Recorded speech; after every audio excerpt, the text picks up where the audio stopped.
Nah Ustadz, untuk awal ketika berhijrah, apakah kita boleh Ustadz menceritakan hijrah kita kepada orang tua agar tidak timbul prasangka dari keluarga Ustadz? Tentunya ya,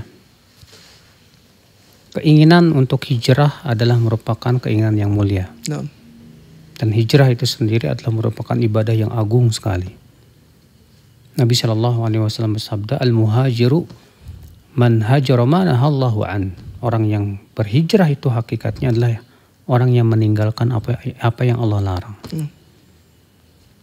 Dan hijrah agung di sisi Allah Subhanahu wa taala. Tapi ada nggak Ustadz caranya yang sesuai sunnah, cara kita mendakwahkan orang tua kita?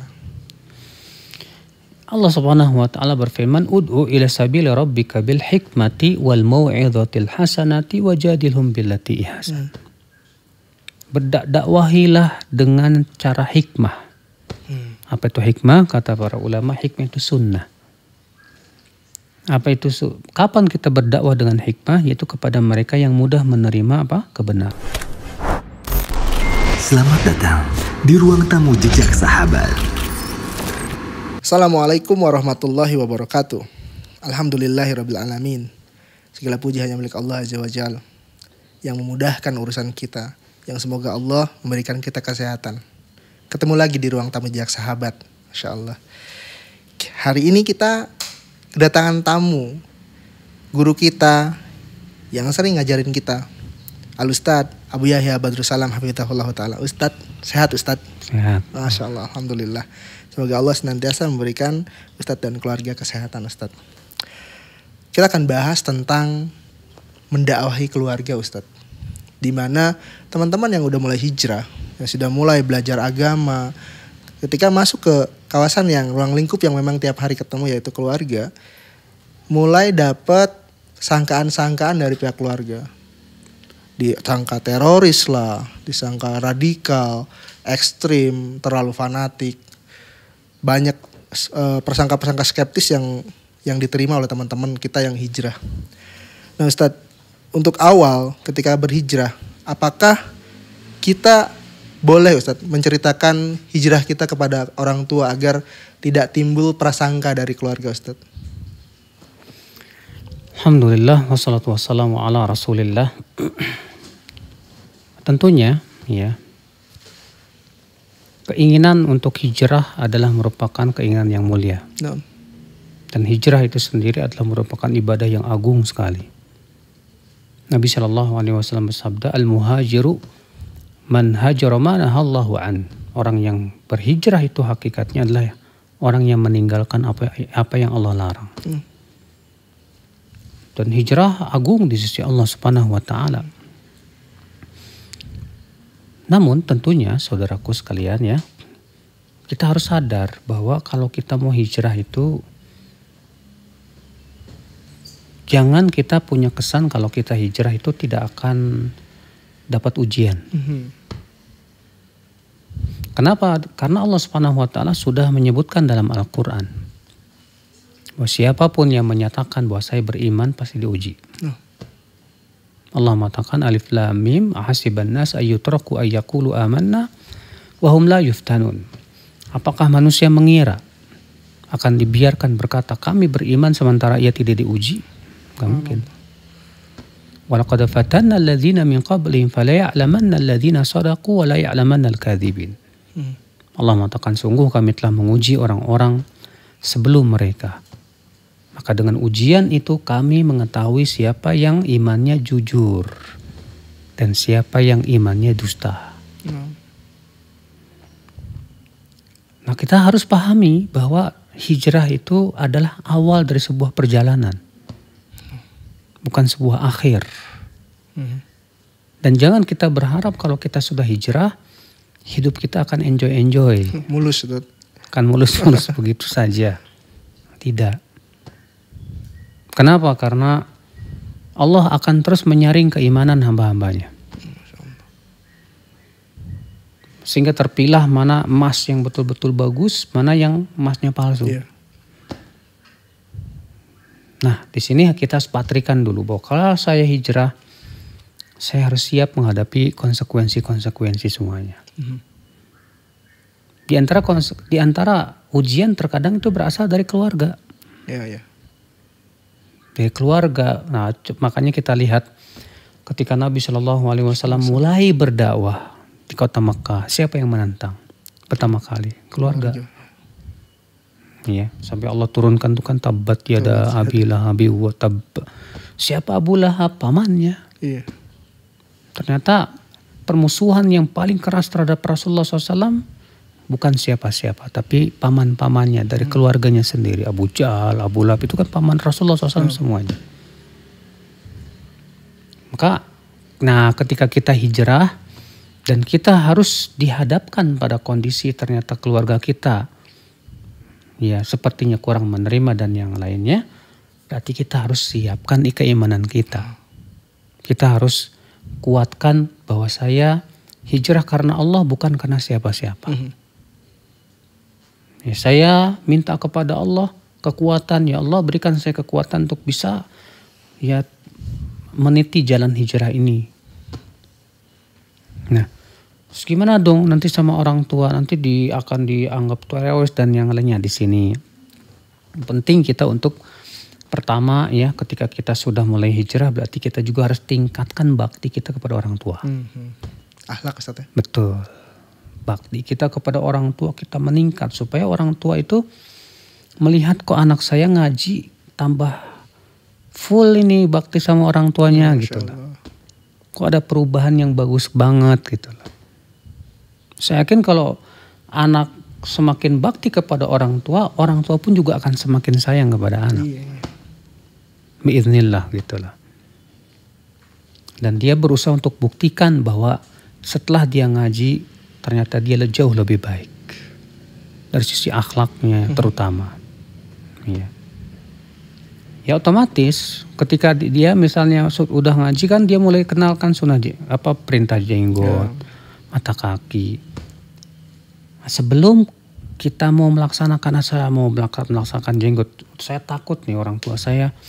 Oh kalau begitu tugas kamu bawa cari tuh di internet tentang dalil-dalil jenggot. Perintah-perintah Nabi. Kemudian sambil bilang, Pak, saya kok melihat Nabi pakai jenggot ya, saya pengen ikutin Nabi lah Pak. Ya, Nabi jenggotnya panjang, para sahabat jenggotnya panjang Pak. Ternyata Nabi juga menganjurkan umatnya Pak. Jadi saya mau pakai jenggot ya Pak ya, insya Allah ini pahala buat Bapak juga mengalir. Masya Allah. Bahasanya itu menyentuh hati gitu ya. Biar bapaknya senang juga gitu. Nanti pas dia tahu cingkrang nih, datang lagi ke orang tuanya. Saya kok dapat hadis begini ya, diancam nih. Orang yang pakai pakaian nih melebihi mata kaki, ini ada perkataan ulamanya lagi. Ya waduh gimana ya Pak ya, kayaknya saya mau potong ya Pak ya, pas mata kaki gitu. Gak usah tinggi-tinggi dulu. Ya, pas mata kaki aja, yang penting jangan di bawah mata kaki lah kan. Karena saya takut nih Pak, saya ingin mengamalkan sabda Nabi, mengamalkan sunnah Nabi Shallallahu Alaihi Wasallam. Nah, coba ya berikan pengertian kepada dia. Kalau misalnya pokoknya Bapak nggak setuju kamu berbuat seperti itu. Tapi kan Pak kita pengikut Rasul Pak. Kita kan diperintahkan untuk ngikutin Rasul Pak. Saya bukan ngikutin teroris Pak, ini Rasulullah gitu. Kalau misalnya ada teroris yang berjenggot, itu kan salah teroris Pak, bukan saya, bukan salah Islam, bukan salah sunnah Rasul gitu kan. Masa kalau misalnya kalau berjenggot teroris berarti Rasul teroris dong. Nanti pinter-pinter kita lah berusaha untuk memberikan pengertian kepada orang tua. Tapi tentunya disertai dengan tadi akhlak yang mulia, bakti yang Masya Allah kepada orang tua begitu. Iya. Kalau kita sudah lakukan semaksimal mungkin apa yang kita bisa ternyata tetap saja kekeh.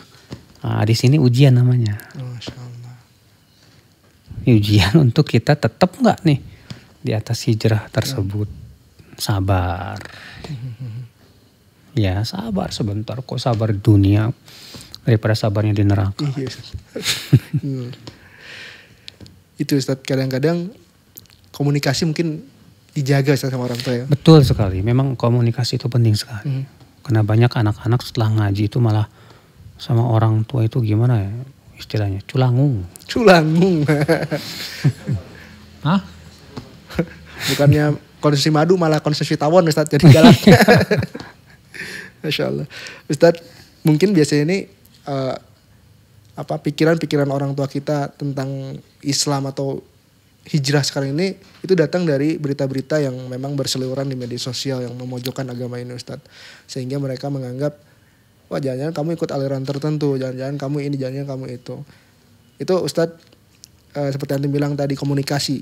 Tapi ada nggak Ustaz caranya yang sesuai sunnah, cara kita mendakwahkan orang tua kita? Allah Subhanahu wa taala berfirman, "Ud'u ila sabili rabbika bil hikmati wal mau'izatil hasanati wajadilhum billati ihsan." Berdakwahilah dengan cara hikmah. Apa itu hikmah? Kata para ulama, hikmah itu sunnah. Apa itu kapan kita berdakwah dengan hikmah? Yaitu kepada mereka yang mudah menerima kebenaran. Wal mau'izatil hasanah, nasihat yang baik.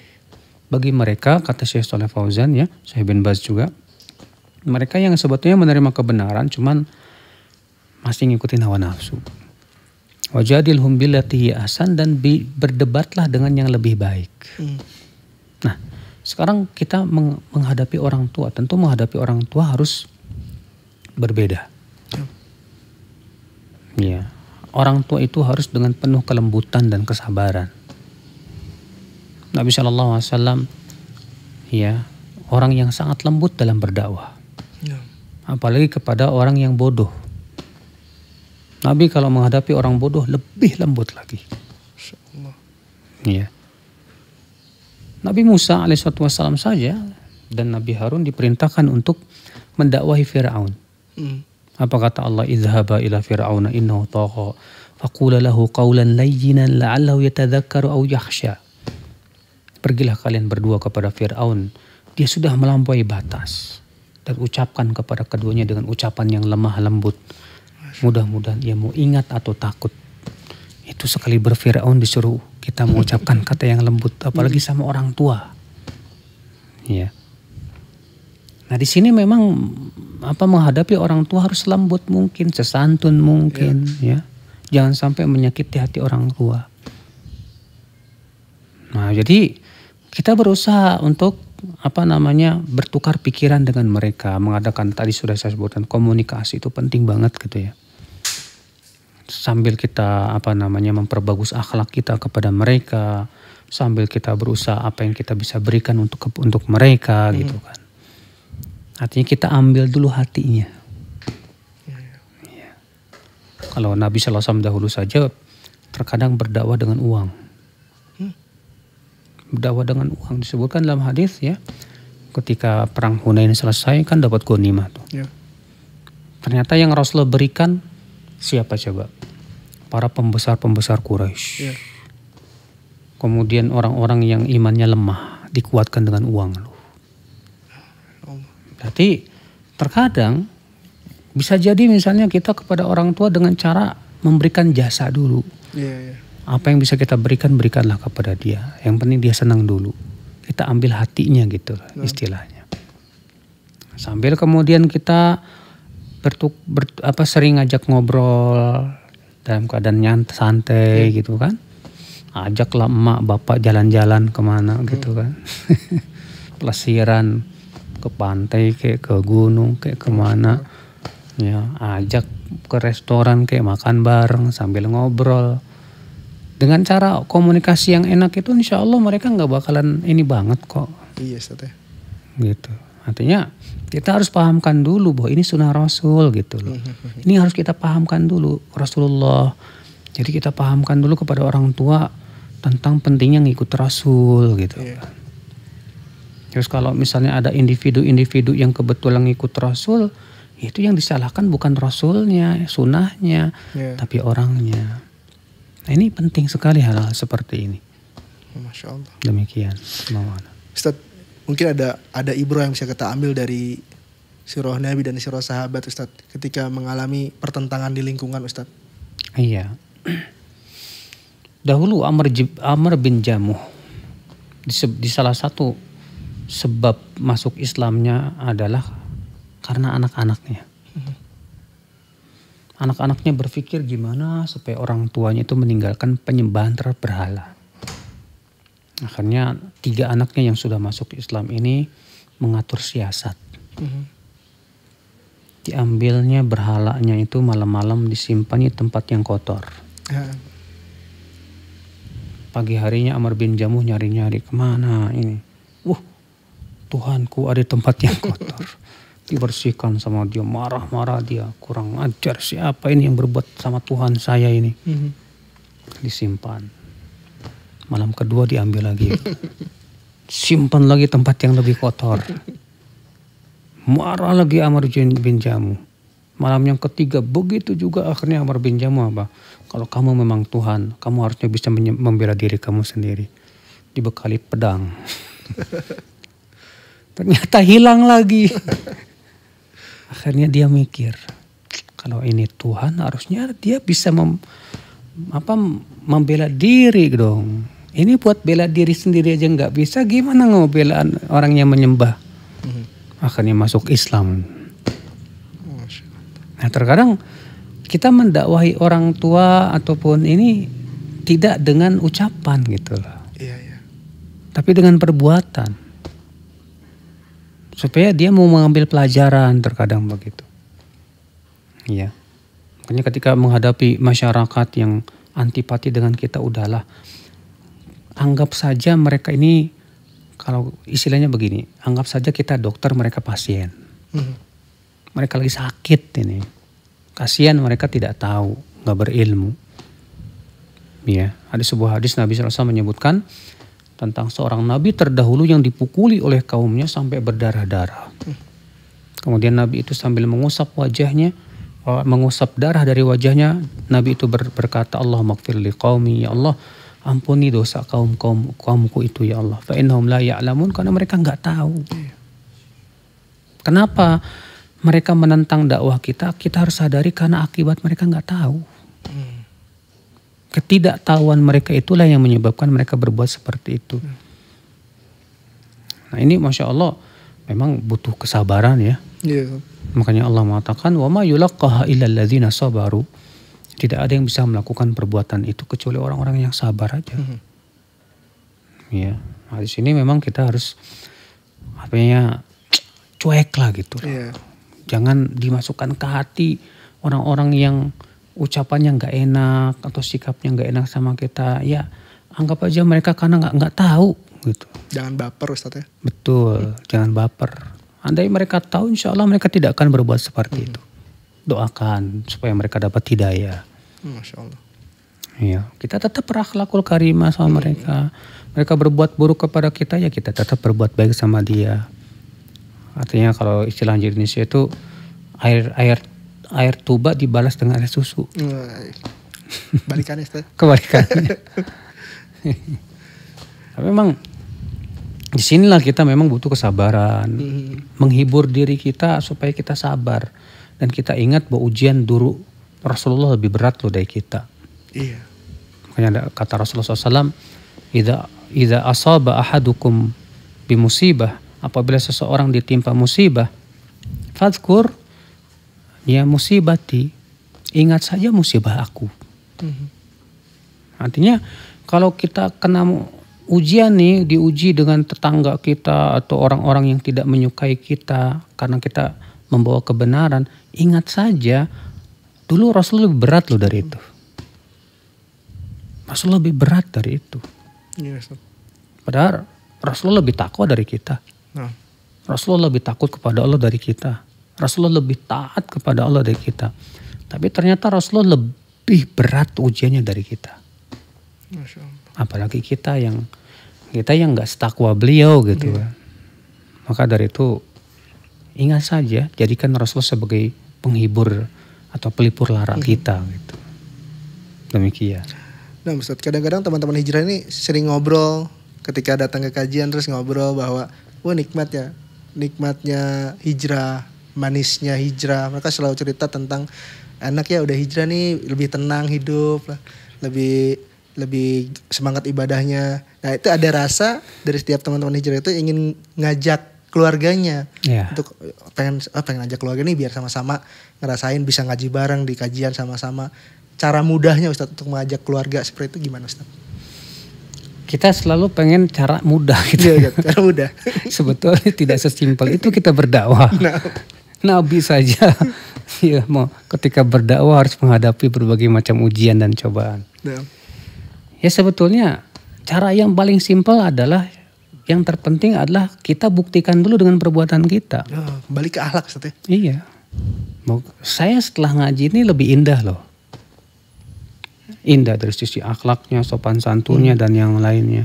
Bilang ke mereka, saya kalau udah setelah ngaji ini kok saya lebih tenang ya, alhamdulillah. Saya sepertinya lebih dekat sama Allah dan yang lainnya. Bilang kepada mereka dan buktikan secara amal akhlak kita, perbuatan kita bahwa kita setelah ngaji itu lebih baik gitu loh. Jangan sampai kemudian setelah ngaji akhlak kita malah lebih buruk. Iya. Nah dengan cara seperti itu kita orang sebetulnya ya butuh pembuktian dulu. Iya betul. Kita pintar ngomong tapi kita nggak bisa membuktikan, orang biasanya nggak suka. Makanya kan Rasulullah SAW sebelum menjadi Nabi dan Rasul terkenal dengan apa? Al-Amin. Akhlaknya. Nah ketika kita buktikan dulu dengan perbuatan kita, akhlakul karimah kita dan yang lainnya. Kemudian kita ngomong pun insya Allah mereka akan Masya Allah memang benar sih. Iya nah di sini memang sekali lagi tidak mudah.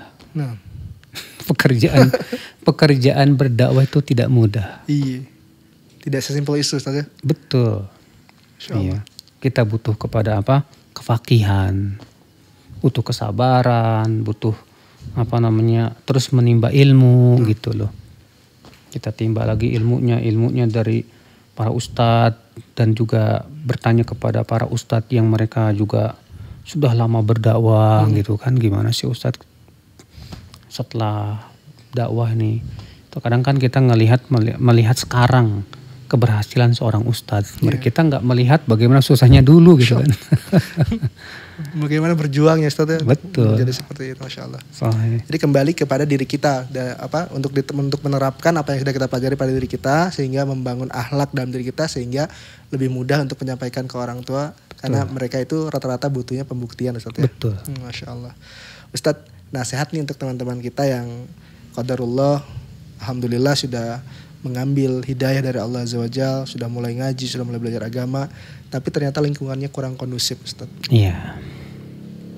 Kalau memang lingkungannya kurang kondusif dan kurang mendukung pribadi dan keluarganya, dan dia juga merasa tidak yakin bisa mempengaruhi dan mewarnai masyarakat, enggak masalah dia untuk mencari lingkungan baru yang lebih bisa menjaga agama dia, menjaga keluarga dia. Tapi kalau misalnya dia menganggap ini tantangan buat saya untuk bisa berdakwah di sini, bagus. Ya, kita memang membutuhkan orang-orang yang berjiwa besar seperti itu. Ya, walaupun memang manusia itu kan beda-beda ya.